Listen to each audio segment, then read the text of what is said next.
Bonjour, dans cette vidéo, nous allons aborder les concepts du triplanar projection.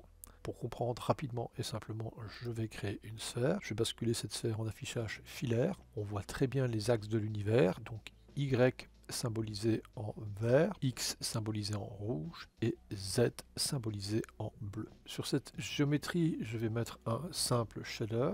Je fais un double clic. Je vais maintenant dans la gestion nodale du shader. Je développe la surface. On retrouve ici Base Color, je clique sur la sortie Base Color, je fais Tab et je tape UV Triplanar Project. Bilan, la sortie Color est connectée à la base Color du shader qui lui-même est assigné sur la sphère. Et je vais maintenant créer une fenêtre flottante de rendu, donc New Floating Panel. Je vais personnaliser l'affichage via Mantra Rendering en Render View, créer un rendu. Dans les paramètres de rendu, je vais tout simplement demander de réduire la résolution.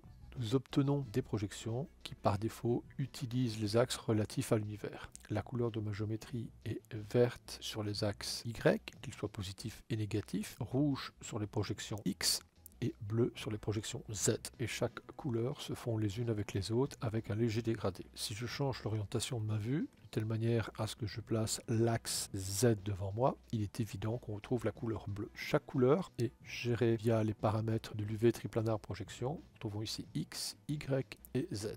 Dans chaque gestion des couleurs relatives aux axes, vous avez ici la gestion de la netteté. Si vous le mettez au maximum, vous n'aurez plus le passage et ou le dégradé de couleur par rapport aux axes et à l'orientation de l'objet dans l'univers. A l'inverse, si on réduit la valeur à 0, vous allez avoir un dégradé beaucoup plus fort. Je vais maintenant sur chaque axe choisir une image. L'image que je choisis est celle-ci. Lorsque vous chargez une image, il va colorier cette image avec la couleur qui était prédéfinie au préalable. Il suffit de désactiver le Tint with Color. Je vais répéter l'opération sur les trois axes. Je retourne sur le principal shader et dans sa surface, je vais réduire le Roughness. Je reviens maintenant sur ma géométrie. Je vais demander à ce que ma sphère soit tout simplement un polygone constitué de triangulation. Augmenter la valeur de cette triangulation. Ajouter Mountain.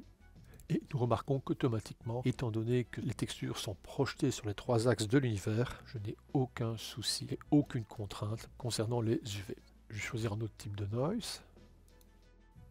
Et je vais maintenant aplatir le bas du caillou en sélectionnant les points.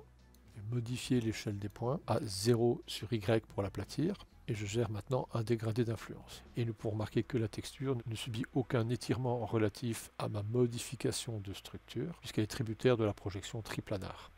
Si je regarde au-dessus, la texture est bien projetée. Si je regarde en dessous, on voit que la texture est aussi bien projetée. La texture n'a pas été influencée par les effets du modeling. Et ça donne beaucoup plus de souplesse pour ajuster les formes des rochers que vous désirez. Et voici pour ce qui est de la sensibilisation du concept même de la projection triplanar. À bientôt.